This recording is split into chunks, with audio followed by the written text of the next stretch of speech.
Numéro 1. En Arabie Saoudite, il est interdit de célébrer la Saint-Valentin. En Arabie Saoudite, la constitution est le Coran. De nombreuses actions qui sont considérées comme illégales n'ont pas de loi écrite réelle pour les interdire. Beaucoup d'entre ces actions ne sont même pas abordées dans le Coran. Il suffit de soupçonner une action d'être haram, c'est-à-dire interdit pour la bannir. C'est le cas de la Saint-Valentin. En effet, il est interdit de célébrer la fête des amoureux le 14 février de chaque année. La vente de tout article de couleur rouge ou en forme de cœur dans les boutiques et les magasins, comme les fleurs ou les chocolats, sont prohibés.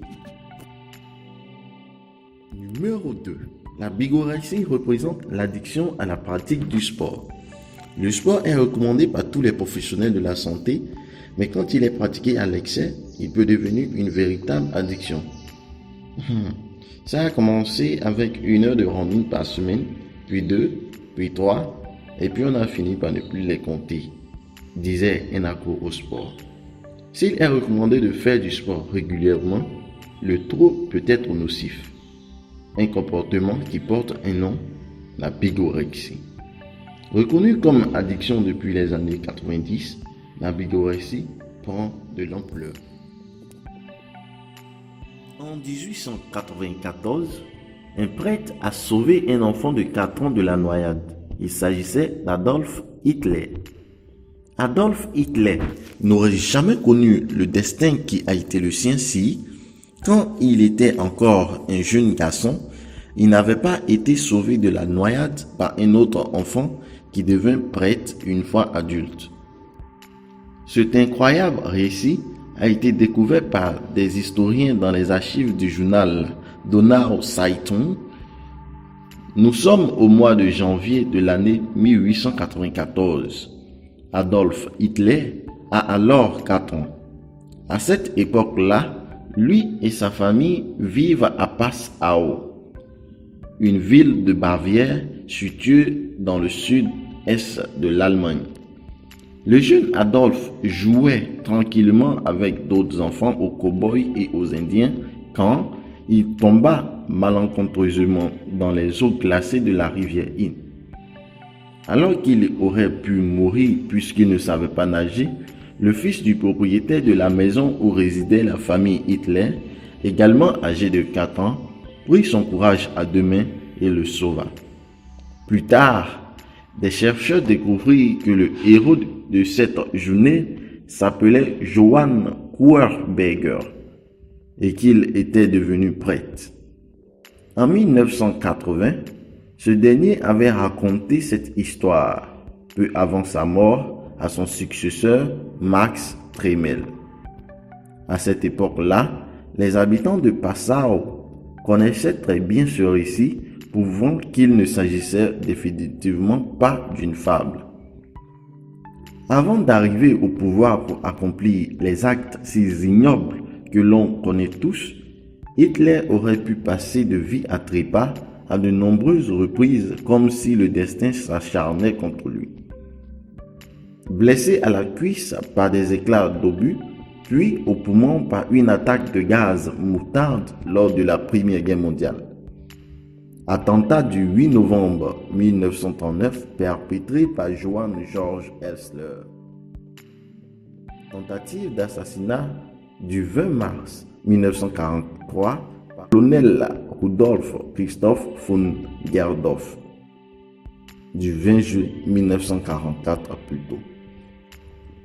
Presque à chacune de ces situations, Hitler a échappé à la mort grâce à des circonstances exceptionnelles et à des coups de sort impromptus. Numéro 4. En Espagne, il existe une école qui donne des cours professionnels de prostitution. Depuis 2012, une institution propose des cours du plus vieux métier du monde à la ville espagnole, Valence. De plus, cette école garantit un emploi aux inscrites après l'obtention du diplôme, ce qui a mis en colère l'Église catholique qui a poursuivi cette institution en justice. Mais elle a perdu l'affaire et le tribunal a donné le feu vert à l'école. Les inscrites apprennent la psychologie, l'utilisation d'objets érotiques, les positions les plus populaires du Kama Sutra, l'histoire de la prostitution. Numéro 5. À New York, il est légal pour les femmes de se balader seins nus. La loi autorisant le topless a été adoptée en 1992 au nom de l'égalité entre les sexes. Partout où les hommes peuvent déambuler torse nu, les femmes y ont le droit également. Mais jusqu'à aujourd'hui, la police new-yorkaise avait du mal à assimiler cette règle. Les 34 000 policiers de la ville ont reçu une missive leur ordonnant de ne plus arrêter les passantes ayant la poitrine en l'air, rapporte le New York Times. Numéro 6. L'utilisatrice la plus âgée de Facebook a 106 ans. La centenaire qui est déjà célèbre aux États-Unis pour être la citoyenne la plus âgée a détenu un permis de conduire en Californie et un diplôme universitaire de Chicago, est aussi la plus vieille utilisatrice de Facebook à 106 ans. Quand elle avait 95 ans, ses enfants lui ont offert un ordinateur et l'ont initiée à l'utilisation de Facebook. La doyenne, qui s'est inscrite sur les réseaux sociaux en 2012, s'est déjà suivie par 50 730 abonnés. Depuis, elle enchaîne les apparitions sur les plateaux télévisés américains, une occasion pour la centenaire de promouvoir l'association Direct Relief, une ONG pour laquelle elle travaille comme bénévole. Voilà, nous sommes déjà à la fin de cette vidéo. Lequel de ces faits vous a le plus étonné? Dites-le nous dans les commentaires. Et si cette vidéo vous a plu, n'oubliez pas de lâcher un petit pouce bleu, cela me fera énormément plaisir. N'hésitez pas également à cliquer sur le bouton rouge juste en bas pour vous abonner afin de ne manquer aucune de mes prochaines vidéos, car je publie une vidéo tous les 3 jours. Sinon, si ce genre de contenu vous intéresse, faites-le moi savoir également dans les commentaires. Bye bye!